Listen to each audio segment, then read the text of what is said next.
Kada araw halos 5,000 sa ating mga kababayan ang nangingibang bansa para makaahon sa kahirapan. Ito ang paraan na nakikita ng marami dahil sa kakulangan ng oportunidad. May nagtatagumpay, may ilang nabibigo.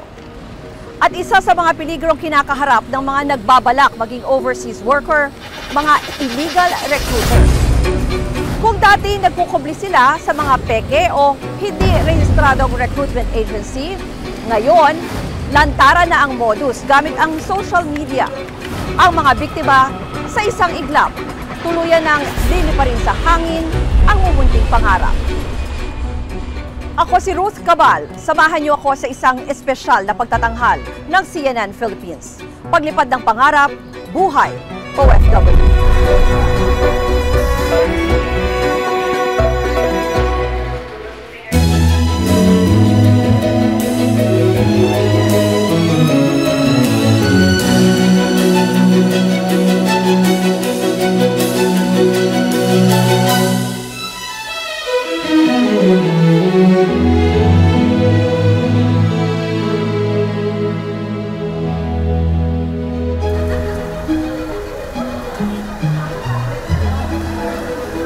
Mahigit 11 milyon na overseas Filipino workers nakadestino sa iba't ibang panig ng mundo.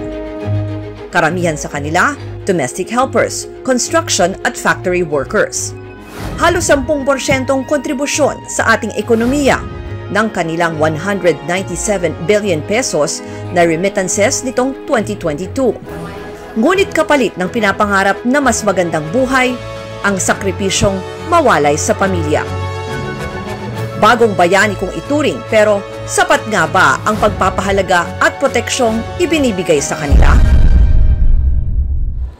Tunghayan natin ang kwento ng isa nating kababayang papalipad na sana para magtrabaho sa isang pabrika sa Poland. Pero matapos magbayad ng daang-daang libong placement fee, peke pala ang mga dokumentong ibinigay sa kanya ng ahensya, kaya napurnada ang kanyang trabaho.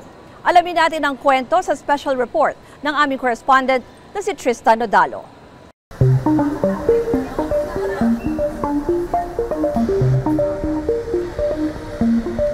Naglipa na sa social media ang iba't ibang kwento ng tagumpay ng ilan nating mga kababayan na nakapagtrabaho sa ibang bansa at nagtatamasa ng mataas na kita. WBT, so nandito tayo ngayon sa number 2 WBT tank, Port Starboard. Pero hindi lahat kwentong sana all. Madalas, patibong pala ang mga ito. Tulad ng kwento ni Reynaldo na tubong Nueva Ecija. Nakita ko lang po talaga sila sa Facebook. Dumaan lang po sa Facebook ko po. Nag-message po sila sa akin. Tinatanong po kung willing ako na magtrabaho sa Poland. At tutulungan po nila ako. At mabilis lang po. Nang makuha na ang loob ni Reynaldo dahil sa pangakong trabaho, nag-umpisa na ang kanilang transaksyon. Sabi nila sa akin, 3 bigay ito. Una, magbibigay ka ng ganitong pera. Pagka naipadala mo na yung first installment mo, ayusin na namin yung papel mo, ipaprocess na namin. Hanggang sa sunod-sunod na nakapagpadala ng pera si Reynaldo sa Manpower Agency na umabot sa higit 200,000 piso. Sa totoo lang po, puro utang, hiram, na ang pangako po ay pag nakalis ay babayaran ko po sa kanila. Pero gumuho ang mundo ni Reynaldo nang magsimula na siyang mag-apply ng visa gamit ang mga papeles na ibinigay sa kanya ng Manpower Agency. Sabi ko, ma'am, bakit po ganito? Na-refuse po ako. Ang problema is yung company na ibinigay niyo sa amin, yung working permit. Hanggang sa napagtanto ng dating OFW na hindi siya nag-iisa sa kanyang hinaing sa Manpower Agency. Grabe pagsisisi ko po sa minsan lang po ulit akong sumubok mag-OFW, magbalik manggagawa sa ibang bansa.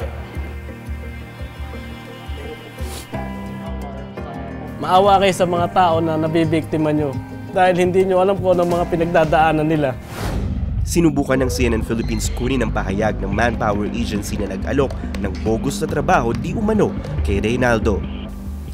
Sa panahon ngayon na mahirap malaman kung totoo ba ang mga napapanood o napapakinggan sa social media, ano-ano nga ba ang maituturing na red flag pagdating sa illegal recruitment? Kayo po ay ino-offeran na hindi na kailangan dumaan sa DMW, hindi na kailangan kumuha ng OEC. No? Ang pinakamabilis, tourist o kaya student visa. Huwag po kayong makikipag-usap, for example, sa mga consultancy firms or offices na ang purpose ninyo ay magtrabaho abroad. Ito ang pinakamahirap, yung tinatawag nating willing victims. Dahil mismong kamag-anak mo ang magsasabing, oh, dito ka na, kukunin kita. Pinaigting na rin ng Department of Migrant Workers ang koordinasyon sa iba't ibang social media platform para malabanan ang illegal recruitment. Tuloy-tuloy din daw ang pagtulong ng gobyerno sa mga biktima ng illegal recruitment at pagpapasara ng mga ahensyang sangkot dito. Walang malinaw na resolusyon kung mababawi pa ni Reynaldo ang perang nawala sa kanya dahil sa illegal recruitment. Hiling din ni Reynaldo na hindi na mangyari sa iba ang kanyang naranasan sa kamay ng mga illegal recruiter. Ang ulat pong yan ng ating correspondent na si Tristan Odalo ay isa lang sa maituturing na uri ng illegal recruitment. Isang problemang tila hindi pa tuluyang masawata. At para pag-usapan natin yan, kasama natin dito sa studio si Migrant Workers Officer in Charge, Yusek Hans Kakdak. Mula naman sa hanay ng mga manggagawa, si Arman Hernando, ang chairperson ng Migrante Philippines, at Marlon Ronyo, ang CEO at presidente ng Magsaysay People's Resources Corporation. Magandang araw po sa inyong lahat. Magandang araw. Pero bago po natin pag-usapan itong iba't ibang issue, gusto ko lang munang simulan para na rin malaman ng ating mga manonood. Kasi itong mga saklaw ng illegal recruitment, ayon po sa batas, ay maraming klase po ito ng acts. Kabilang dyan, yung anumang gawain ng isang hindi lisensyado o hindi otorisadong ahensyang nangontrata ng tao para magtrabaho sa ibang bansa. Covered rin, ang mga walang lisensya o walang lisensya na mga ahensya na illegal recruitment din kung maniningil po sila ng mga hindi pinapayagang fees o magbibigay ng maling impormasyon o dokumento kaugnay ng alok na trabaho. O kaya ipapasok ang isang overseas worker sa trabaho na makakasama sa public health, moralidad o dignidad ng Pilipinas. Kaya ngayon po, una ko munang tatanungin ang Department of Migrant Workers sa illegal recruitment. Binanggit po natin yung mga acts, Yusek. Pero ano pong mga klase ng ahensya ang covered dito? Kasi iba-iba tayo. Meron tayong mga manggagawa na land-based, sea-based. Well, lahat ng recruitment endeavors or agencies are covered by the illegal recruitment law, anti-illegal recruitment law. Essentially, ang recruitment of Filipinos for overseas work is an industry, as we call it, imbued with the public interest. Ibig sabihin, concerned ang taong bayan na dapat nasa tamang proseso, nasa makataong proseso at protective sa manggagawang overseas ang proseso. Kaya first and foremost, kailangan lisensyado yung magsasagawa ng recruitments ayon sa talaan ng Department of Migrant Workers. Ang law against illegal recruitment, yung Criminal Act itself, is so simple Basta't nag-recruit, meaning nangako ng trabaho, nag-offer ng trabaho for abroad, nag-process for trabaho abroad, at walang lisensya sa DMW, crime kagad yun under the illegal recruitment law.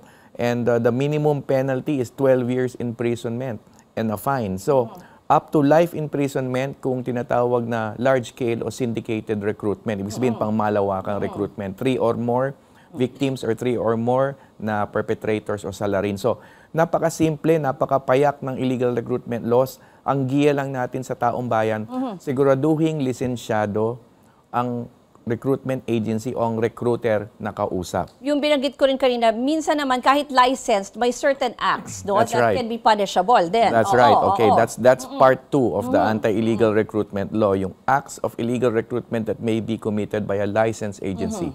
So may talaan din ng prohibited acts such as yung nabanggit na kanina, misrepresentation, charging of exorbitant placement fees, or charging of fees na sitwasyon na hindi dapat mag-charge ng fees. Halimbawa kung domestic worker or kasambahay ang recruit, ayon sa rules ng DMW, bawal ang isang kusing, kahit isang kusing na placement fees. Can you give us an idea sa ngayon? Kasi alam ko marami, yung mga may listahan naman ang DMW ng mga recruitment agencies. At I checked it actually, pero nakita ko ang daming mga nakalagay na parang canceled, delisted, forever banned. Can you give us an idea kung ano ba ngayon yung sitwasyon when it comes to these agencies? Ang mga agency ay may lisensya at dumadaan yan sa masusing pag-scrutinize ng application o pag-renew ng application. At kami, mga agency na na-approve ng DMW, ay nag-undergo ng training at mga rules and regulation, ano yung mga illegal acts. Lahat ng mga empleyado namin ay nag-undergo dyan as required by DMW. So, ganun pa man, masabi natin may mga kumpanya pa rin o may mga ibang sektor o mga ibang individual na gumagawa ng hindi tama at nakakasira yan sa pangkalahatang industriya ng recruitment. Yusek, ngayon ba ilan ang mga recruitment agencies and then nag-iiba-iba sila ng status, no? Kasi may certain parang mga processes. Sa ngayon ay mga mahigit 1,000, mga 1,100 ang recruitment agencies and a vast majority are land-based, no? Let's say mga 800 ay land-based and the rest are sea-based recruitment agencies or what we call licensed manning agencies. Manning agency ang tawag sa kanila pag sea-based. Okay. Si Arman, sa side naman ng ating mga overseas Filipino workers, kanina pinag-usapan na natin yung mga acts na maituturing na illegal recruitment. And alam natin, dekada na itong problema na ito. Sa inyo ngayon, anong sitwasyon? Ano ba yung naririnig nyo pa rin na reklamo? Hindi nalalayo doon sa trend ng migration, yung kasong natatanggap po ng migrante pagdating sa mga OFWs. Sa kalagayan na marami, mayroong feminization of migration ngayon. 55% yung mahigit na yung bilang ng mga kababaihang dinideploy. Tapos nasa 33% yung na-deploy sa mga unskilled jobs. Doon lalabas yung karamihan ng mga biktima noong mga illegal recruitment at mga recruitment violations. Pinakamarami nga yung mga migrant women, most especially sa Middle East. Yung kung mga forma, pinaka-common yung mga maltreatment, yung mga hindi maayos na pagtrato sa ating mga kababayan, pag-withhold ng sahod, pag-violate sa mga contract, o worse, yung hindi kung ano yung pinirmahang kontrata dito, yung napupuntahan na nilang trabaho doon sa ibang bansa. Maraming mga ganong kaso. At marami sa kanila ibiktima ng iba't ibang forms ng abuse and overwork, walang rest day, to the point na parang yun na nga yung nagiging trend, most especially sa mga domestic workers natin. At marami ring ibang sektor ng mga migrant workers. Yung binanggit mo kasi, Arman, parang kasi nga, we're talking about illegal recruitment, but a lot of that is after deployment. But then again, may mga forms pa rin dyan na maituturing na binanggit nga ni Yusek na form of illegal recruitment. Halimbawa, yung iba yung kontrata, di ba, Yusek? Maituturing din yun. Substitution of contract or misrepresentation doon sa working conditions. Sasabihin ay siya ay desk clerk or receptionist, yung pala pagdating doon, domestic worker. Paano nyo mai-ensure na maiiwasan yung ganon? Dalawang bagay. Gaya na nasabi natin, dalawang grupo ang OFW. Yung seafarers at saka yung land-based workers. Sa seafarers, yan ay govern ho ng very strict regulation. May Maritime Labor Convention na sinusunod yan ang seafarers. Yan ay no placement. Yan ay very clear na walang perang nagaganap o anuman sa pag-recruit ng mga seafarers because that is governed by the international regulations. At normally, ang seafarers ay dumadaan sa proseso from the very start of their cadets at sila ay nag-grow as a career. So, napakakunti yung sumisingit sa ranks because every company, ang bawat kumpanya may kanya-kanyang pool of seafarers na nag-stay sa kanila for long. At karamihan sa kanila nagre-retire pa nga. So yun. Ang pangalawa naman ay sa land-based. Sa land-based ay kailangang yung agency ay masusi na kung sino man yung kanilang i-recruit ay talagang angkop sa trabaho. Karamihan kasi na nagkakaroon ng illegal recruitment ay yung hindi angkop sa trabaho na baka sakali akong makalusod. At doon nagkakaroon ng parang shortcut na lang yung proseso. Oo, sige. Marlon, mamaya ituloy natin yung ating pag-uusap. Kasi maganda yung point mo na a lot of it has to do also with education and awareness din ng mga mismong mga manggagawa.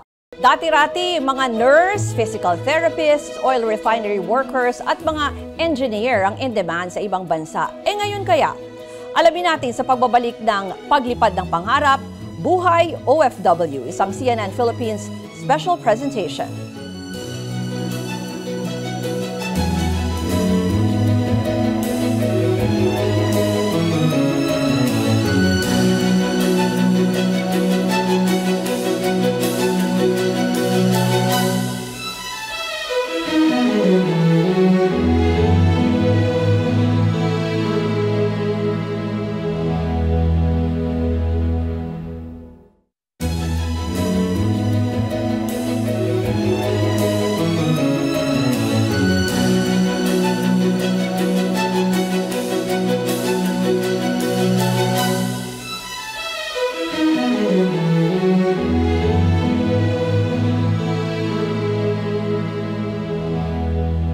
nakatutok sa paglipad ng pangarap buhay OFW, a CNN Philippines special presentation. Kinalakihan na ng marami sa atin na meron tayong kapamilya na sa abroad nagtrabaho. Sa pinakuling Social Weather Station Survey, tinatayang 7% ng bawat kabahayan sa bansa may miyembrong overseas worker. At kung titignan naman ang datos ng Philippine Statistics Authority o PSA, 4 sa bawat 10 OFW ay namamasukan sa tinatawag na elementary occupation. Ito yung mga trabaho gaya ng paglilinis, pag-restock ng supplies, pag-delivery ng mga produkto, at iba pang maintenance work. Sinundan niya ng service at sales workers at pangatlo ang plant at machine operators. Dumarami rin ang craft and related trade workers at technicians and associate professionals. Sa mga bansa naman na destinasyon ng mga OFW, sa halos 2 milyong nakaalis noong 2022, pinakamarami ang nasa Saudi Arabia. Sinundan yan ng UAE, Kuwait, Hong Kong at Qatar. At kung sweldo naman ang pag-uusapan ng ating mga overseas Filipino workers, nangunguna ang engineers at healthcare professionals ayon sa career recruiting site na workabroad.ph. Sea-based engineers sa Amerika ang may pinakamataas na kita na aabot sa halos 100,000 piso kada buwan. Sunod ang pediatrician sa Middle East, 86,000 pesos per month.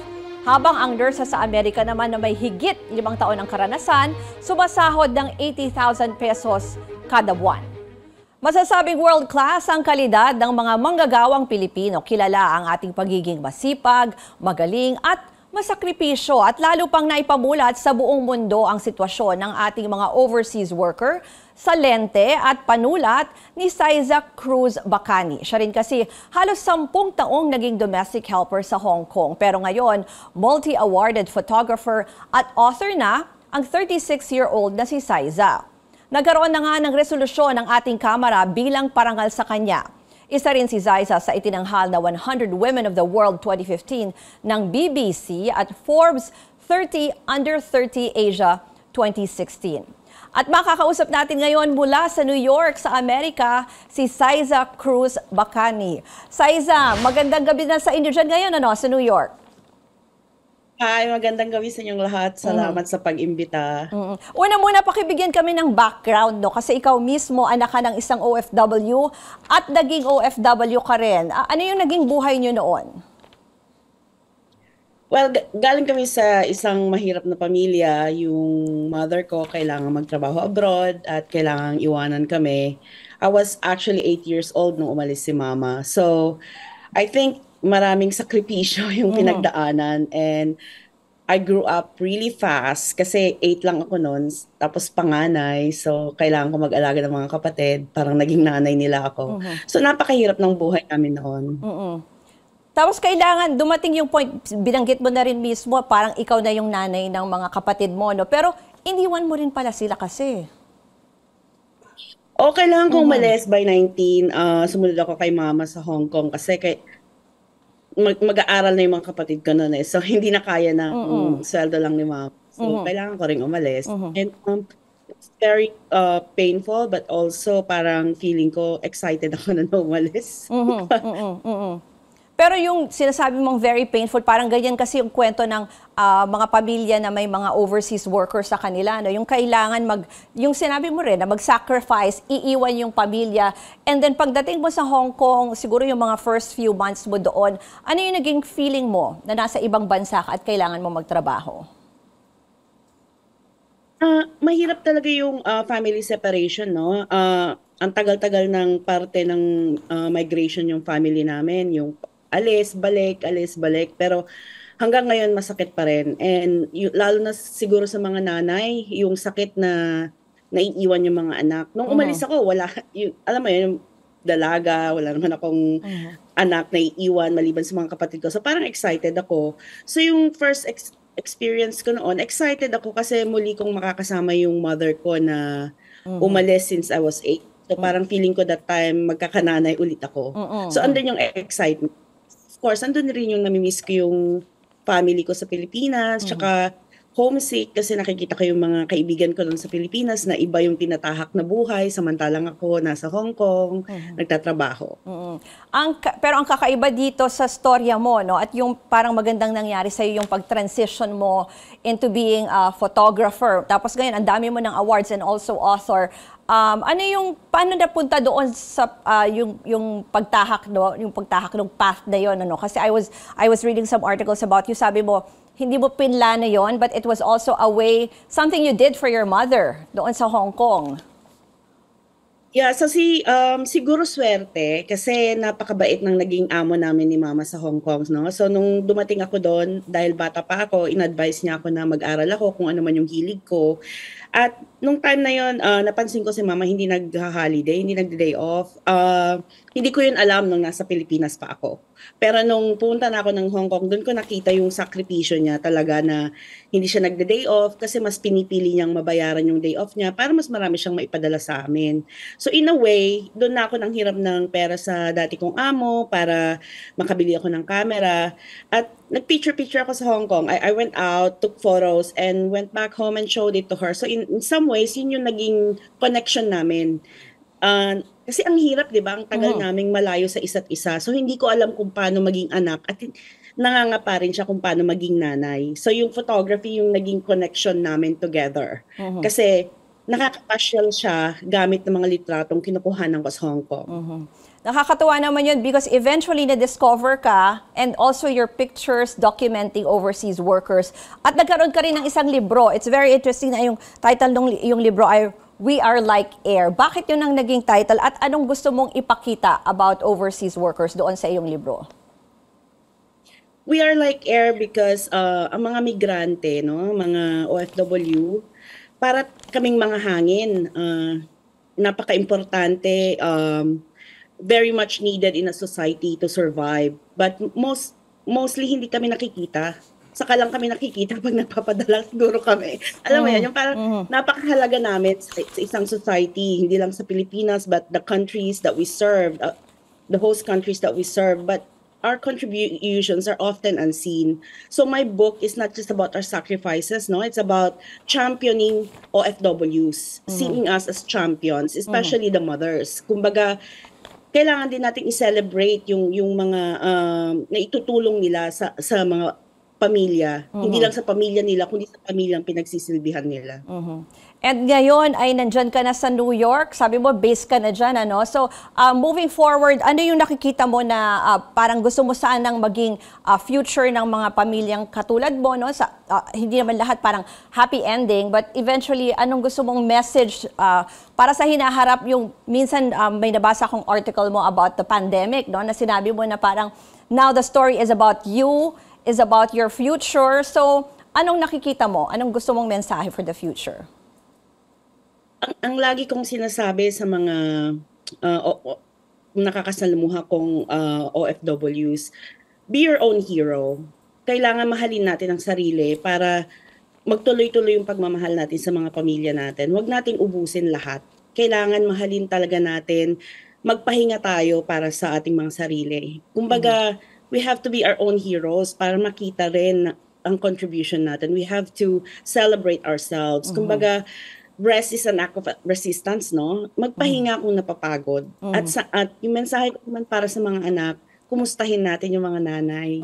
Kasi hindi sasabihin ng mga nanay sa atin kung anong pinagdadaanan nila kung hindi tayo magtatanong.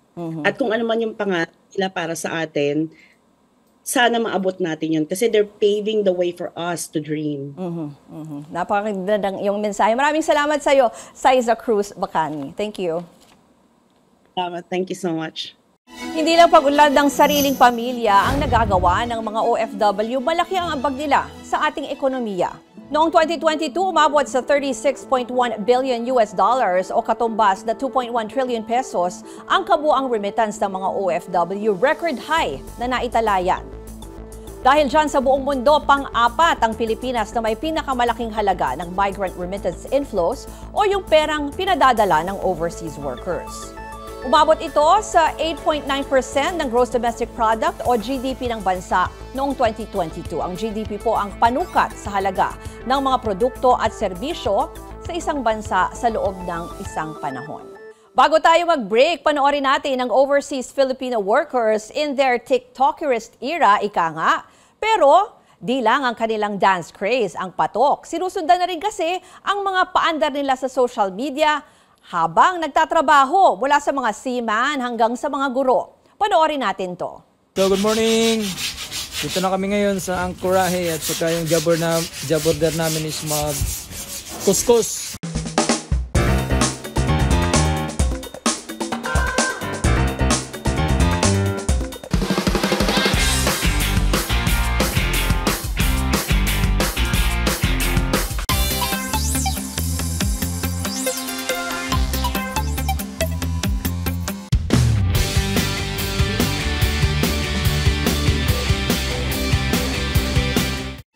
Mga modus ng ilang illegal recruitment, susunod. Malalaman natin ang iba't ibang modus sa pagre-recruit ng manggagawa na labag sa batas para hindi mabiktima. Tutok lang dito sa paglipad ng pangarap Buhay OFW.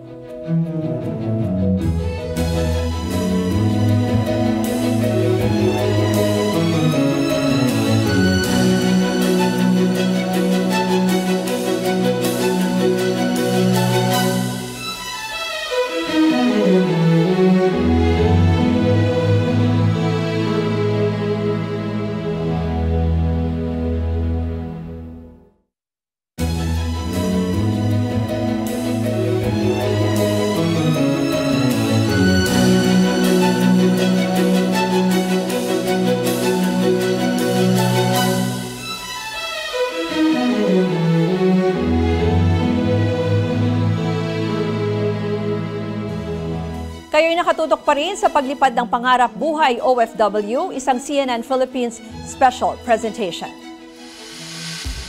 Bagamat marangal ang hangarin ng mga Pilipino sa kanilang pag-abroad, iba't iba naman ang mukha ng illegal recruitment. Ang ilan dahil sa matinding kagustuhang makaalis, minsan ay kumakapit na sa patalim na yun pala'y illegal na proseso na. Nariyan po ang escort services o yung pag-alalay sa mga worker para makapuslit sa immigration. Hindi rin mawawala ang tourist worker scheme o yung pupunta sa ibang bansa bilang turista pero magtatrabaho pala at saka magti-TNT o yung tago ng tago. Meron din namang backdoor scheme o pagpuslit sa manggagawa at pangkaraniwan dito yung tinatago sa isang cargo ship. Nariyan din ang fake job through online recruiting, yung hihikayatin sa social media na magtrabaho sa call center bilang customer representative o data encoder. Pero pagdating sa ibang bansa, ikukulong sa opisina at pupwersahing mang-scam ng mga foreigner. Panghuli ang catfish online recruiting o online dating. Ito yung gumagamit ng dummy accounts sa social media at dating apps. Manliligaw, mangangako ng magandang buhay at trabaho abroad at pag napaibig ka na, manghihingi ng pera para raw kung maayos ang iyong visa at iba pang dokumento. Talamak din naman ang tinatawag na third country illegal recruitment. Ito yung panghihikayat sa mga manggagawa na nasa ibang bansa, halimbawa Singapore o Hong Kong, na lumipad sa third country tulad ng Russia o Turkey nang hindi nadadaan pa sa Pilipinas para magproseso ulit ng papeles. Ngayon tignan naman natin ang estado ng mga isinambang kaso laban sa illegal recruiters. Sa pinakahuling datos ng POEA, kumonte ang mga kaso nung pandemya noong 2020 at 2021 pero makikita pa rin na hindi naman ito nawala. Ayon sa government researchers, nasa 17% lang sa mga kasong yan ang naresolba. Tinukoy naman po na kasama sa mga pinakaseryosong kaso ang pagpapadala ng mga menor de edad sa ibang bansa, pangongolekta ng placement fee, pagre-recruit para sa mga peking trabaho, at pagde-deploy ng walang POEA permit.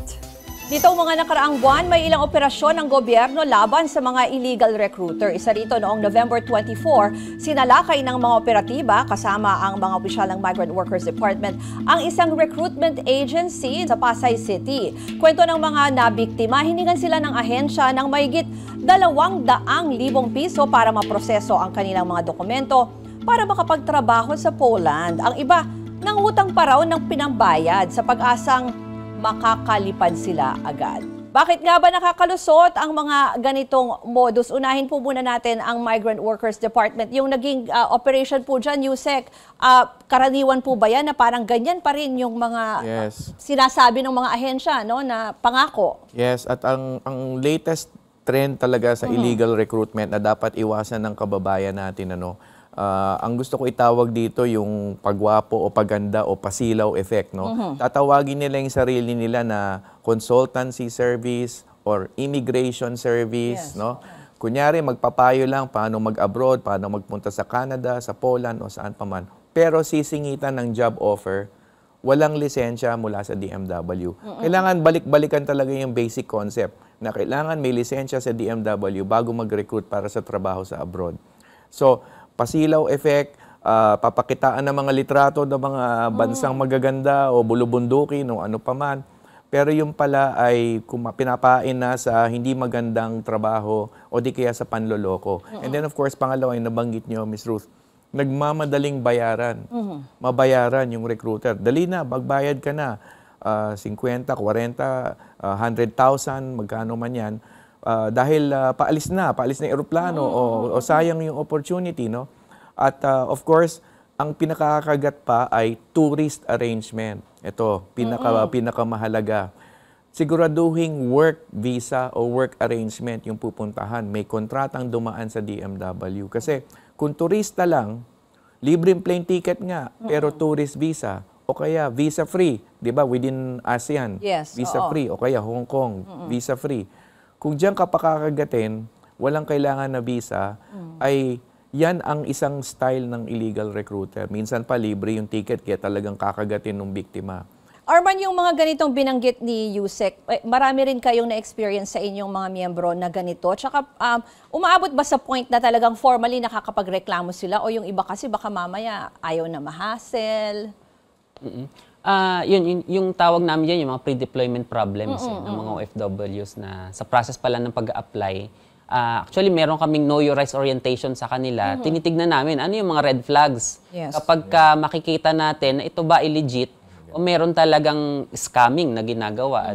Marami dumadaan sa computer at mga cellphones ang transaction, pagpapadala ng pera, yung identity ng mga perpetrators, ang hirap nang makuha. Dahil hindi na nga halos nagaganap yung mga face-to-face transactions. Diyan po kami nahihirapan.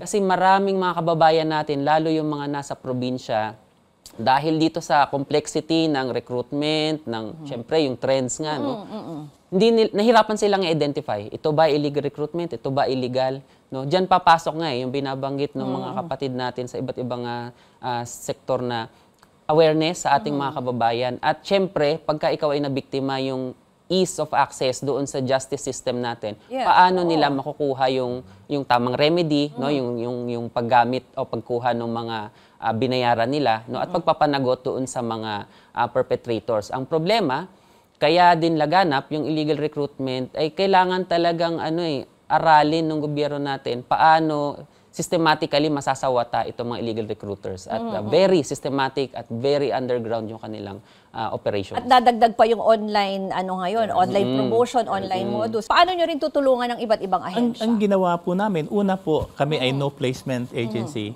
So hindi po kami tumatanggap ni anong pera sa isang aplikante. At yan po ay nakalagay sa aming opisina that we don't accept any money kahit anuman, no? So, at meron kaming Dropbox at may online kami na kung ano man may problema, they can just send a message to the president, tinatawag na the president's box. So, mahalaga talaga ay, gaya na sabi, may nagpapanggap, ay kailangan merong tumututok doon sa mga online. Sa aming opisina, may tumututok sa amin na may mga complaints, gano'n, na nakikita. Pag minsan may nagpapanggap, hindi natin mawala yun, no? Na hindi may mga nagpapanggap.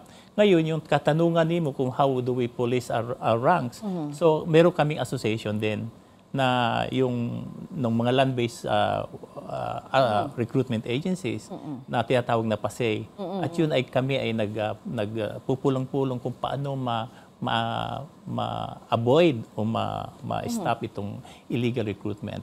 Halimbawa, yung binanggit din kanina ni Arman na maltreatment or abuses, nangyayari ito minsan sa deployment na, tapos kunwari, tatakas na lang yung OFW and then doon mismo sa country ay may ibang parang 'di ba may mga third country recruitment yung mga ganon, 'di ba, Yusek?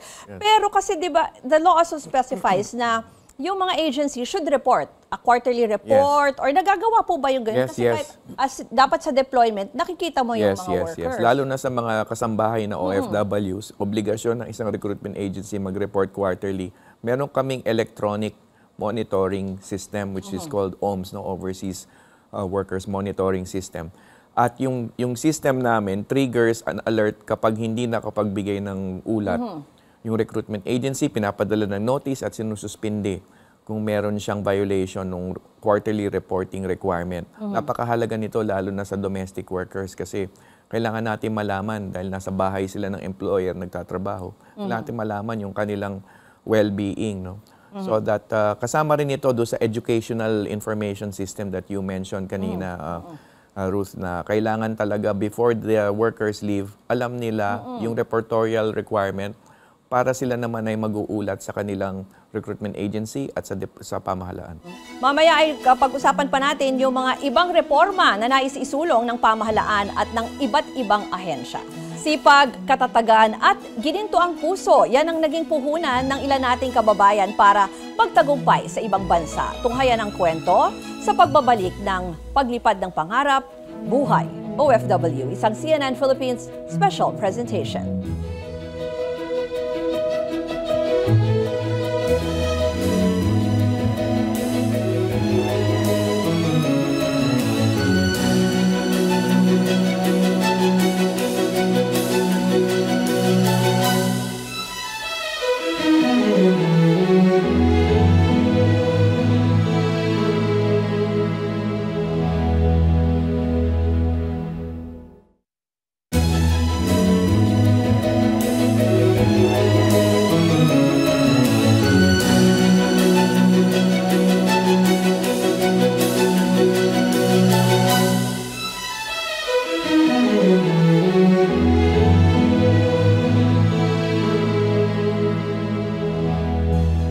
Kayo'y nanonood ng Paglipad ng Pangarap Buhay OFW, a CNN Philippines special presentation.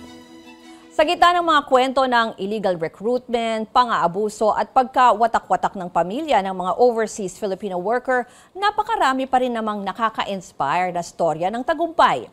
Ang nakilala kong mag-asawang OFW, naging maganda ang buhay bunga ng mahigit 30 taong pamamasukan sa Saudi Arabia at talaga namang pinangatawan na nila ang pagiging bagong bayani dahil kahit inilalagay na sa alanganin ang kanilang trabaho noon at minsan pati na kanilang buhay, nandyan sila para mag-rescue at magbigay ng tulong sa mga OFW na tumakas, minaltrato o nagkasakit. Narito ang kanilang kwento. Ito ang pinagkakaabalahan ngayon ng mag-asawang June at Coronasyon. Maglakad-lakad sa kanilang farm, tingnan ang mga tanim, makipagkwentuhan sa mga kamag-anak at kaibigan, at magpahinga sa piling ng isa't isa. Malayong-malayo raw sa mahigit 30 taong pagtatrabaho nila sa Saudi Arabia. 24 years old si Cora nang madestino sa Saudi noong 1980. 1983 naman, nag-OFW si June, edad 28. Pareho silang single noon, nurse si Cora at computer programmer si June. Katumbas ng $600 ang sweldo ni Cora nang magsimula. $800 naman kay June. Kasi nung nagtatrabaho ako sa Bulacan Provincial Hospital, ang sweldo ko $600 pesos. Nung nag-apply ako, $600. Kami, nasa Jupiter Street lang kami yung likod namin. Maraming agency roon, recruitment agency. Inalo kami. Baka gusto nyo mag-abroad. Mga gusto namin. O di, yun na, nag-apply na kami. Sa Saudi, pinakilala sila ng isang kamag-anak. Doon na nabuo ang kanilang pamilya. Di tulad ng ibang OFW, sa Saudi na nila napag-aral at napalaki ang 2 anak. As in, masarap nga. Pinakamasarap na buhay na nangyari sa buhay namin, nasa Saudi. Pero batid ng mag-asawa na di lahat ng mga OFW sa Saudi ay tulad nila. Lalo raw noong 1990s nang dumagsa ang mga Pilipinang domestic helper. Panahon din na dumami ang kaso ng pagmamaltrato at pang-aabuso. Naging community leader si June kaya't siya ang laging takbuhan ng mga nagpapasaklolo. hindi namin kasama ang embassy, hindi namin kasama ng Polo. Kami na mismong kumukuha niyan. Katapos ngayon, tsaka namin i-report ngayon sa Polo OWA. Kasi at that time, konti pa lang ang manpower nila eh. Kasi ang community tsaka yung Polo OWA, palagi kami magkakasama. Pero bakit niyo po ginagawa yun? Wala lang, masaya lang.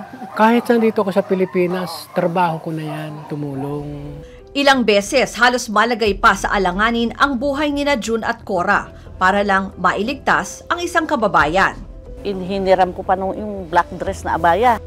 Tapos hiniram ko doon na, kinausap ko supervisor. Sabi ko, Ining, huwag kang maingay ha. May itatakas akong kababayan natin kasi hindi pinakakain, hindi sumusweldo. Pag hinanap, sabihin nyo lang absconded. Parang pelikula. Ay, Ginaguide ko yun. Ako hindi, nasa huli ako. Tapos yung Nakakahinig. sinusundan ko sila. kasi baka Ako, wag dyan. 2019, nag-retire na at bumalik ang mag-asawa sa Pilipinas. Pero di riyan natapos ang kanilang buhay OFW. Dahil ang isa nilang anak, sumunod sa kanilang yapak at ngayon, nagtatrabahong nurse sa United Kingdom. kahit ng ilang taong ka rin nurse dito, wala rin. Yan sabi ko, kung matino ka sa buhay mo talaga, napakasarap mag-abroad. Huwag kang kung ano-ano pinagbibili mo, huwag. Mag-ipon talaga. Si June naman ang sinusulong mas mapabuti pa ang sistema, lalo na sa deployment ng mga domestic helper. Hanggang ngayon kasi, paminsan-minsan, may mga tumatawag pa rin sa kanila na nagpapatulong. Kung po pwede, ang government natin na kung magpapadala man sila ng domestic helper, kailangan bago i-endorse sa employer, sa embassy muna. Para, kumbaga sa Polo OWA, para ma-register ngayon ito kung nasaan siya. Para kina June at Cora, ang pagiging OFW ang naging susi sa maginhawang buhay nila ngayon. Kasama nito ang pagtitiyak na nananatiling buo ang pamilya at naging bukas sila sa pagtulong sa kapwa OFW. Balikan po natin ang ating mga guests dito sa studio. Nakita na natin yung estado nga ng recruitment dito sa ating bansa. Siguro ngayon gusto ko lang malaman from USEC, no? Ano ba yung halimbawa cases filed? Kasi nakita natin may mga operasyon kayo na pinaigting nyo in recent months. Yes. Kitang-kita sa data natin, lalo na nung taon nagsimula ang DMW, tumaas ang ating bilang ng mga surveillance operations at pati yung pagpapasara. At pati rin yung partnerships with LGUs sa laban kontra illegal recruitment tumaas. At yun nga, patuloy lang itong mga efforts na sinasagawa natin. Kailangan talagang palawigin pa yung kampanya. It's good that we have the social partners here kasi joint effort talaga yung pagpapalawig ng impormasyon kontra illegal recruitment. Yung modus ng mga illegal recruiters, kailangan palawigin pa ito para makaiwas ang mga kababayan natin sa illegal recruitment. Isang maliit na halimbawa, sabi natin pag naningil kaagad yung recruiter ng pera, illegal recruitment. Modus din ng illegal recruiter yung kabaliktaran, magbigay ng pera. Pupunta sa probinsya, dadalawin sa simpleng bahay, lugar yung pamilya. Yung illegal recruiter, mapapansin na tumutuklap yung lawanit o yung plywood sa kisame o sa dingding, magbibigay ng 2,000 kay nanay at tatay. Kapalit, ma-illegally recruit yung anak o kapatid o sino man. Modus din yan, yung house to house, modus din yan ng illegal recruiter. Basta't dapat nasa opisina ng recruitment agency na lisensyado ang transaksyon. At again, lisensyado dapat sa talaan ng DMW. More of the reforms, Yusek, later. Pero gusto ko na unahin sa discussion na ito si Arman kasi binanggit mo kanina sana magkaroon ng paraan para malabanan yung, sabi mo, systematic na kasi ito. So ano ang mga gustong i-propose ng inyong grupo? Oo. Malaking challenge para sa ating mga Pilipino yung problema talaga ng illegal recruitment at human trafficking. At kung uugatin, magmumula naman talaga yan dun sa desperation ng ating mga kababayan. Bakit sila napipilitan o minsan nga pikit mata na pumapasok sa ganitong mga eskema no? Kaya kailangan talaga muna aralin ano yung nagiging dahilan para sa mga kababayan natin para sila ay mag-abroad. So tignan talaga yung job creation dito sa ating bansa, no? Pero habang hindi pa naaabot yung ganitong goal, no, nating mga mamamayang Pilipino, kailangan talagang sawatain hanggang ground level yung illegal recruitment activities, no? Talagang i-regulate yung mga recruitment agencies at imbestigahan din no, kung sinong mga government officials. Minsan may mga nakukuha kaming report, mga barangay, no, level ng mga LGUs ay nasasangkot sa mga illegal recruitment activities, no, yung mga powerful individuals sa ating bansa. Kailangan talaga sa lahat ng panig ay sinasawata yung illegal recruitment. At pagdating sa ating mga kababayan, talagang malawakan, no, at effective na rights orientation, anong karapatan mo bilang tao, anong karapatan mo bilang mga manggagawa, at paano ma-access yung serbisyo at yung hustisya, no, kapag ang karapatan mo ay nilalabag. Ang challenge sa gobyerno, di kailangan talaga ipaabot nila ng mas epektibo yung mga serbisyong ito. No? Sa inyo naman, sa mga recruitment agencies, anong kailangang isulong na reforma? Or maybe sinasabi rin natin, tulong-tulong dapat lahat para malabanan ng problema? Siguro ang mahalaga ay dahil ang ating mga kababayan ay umaalis sa Pilipinas o magtrabaho sa ibang bansa upang ang kanilang buhay ay mag-improve. So mahalaga siguro ay turuan sila ng tamang mag-save ng pera habang sila ay nagtatrabaho sa ibang bansa o nagtatrabaho man sa barko. Dahil ang pagtatrabaho bilang seafarers and OFW land-based workers ay hindi panghabang buhay. So mahalaga po 'yon at bago sila umalis ay kailangan ang pamilya ay talagang isa sila, they are together, the family and the overseas workers, na yung tinatahak na trabaho na yun o career na yun ay naintindihan ng bawat isa ng pamilya way back home. Dahil yun yung magsusuporta sa OFW o sa seafarers kung na maging successful yung support group, yung career, yung support sa oo. Pilipinas. Mahalaga mag-save dahil hindi yan habang buhay at kung may oportunidad habang sila ay nagtatrabaho sa ibang bansa ay makapag-impok at mag-invest kahit maliit na negosyo o magpagpatayo ng kanilang bahay dahil yan ay at least makita nila yung kanilang hirap sa ibang bansa ay makikita nila yung in concrete success. Tsaka lahat naman tayo, maasa tayo na syempre maganda pa rin at the end of the day may magandang trabaho at opportunity dito sa ating bansa. Pero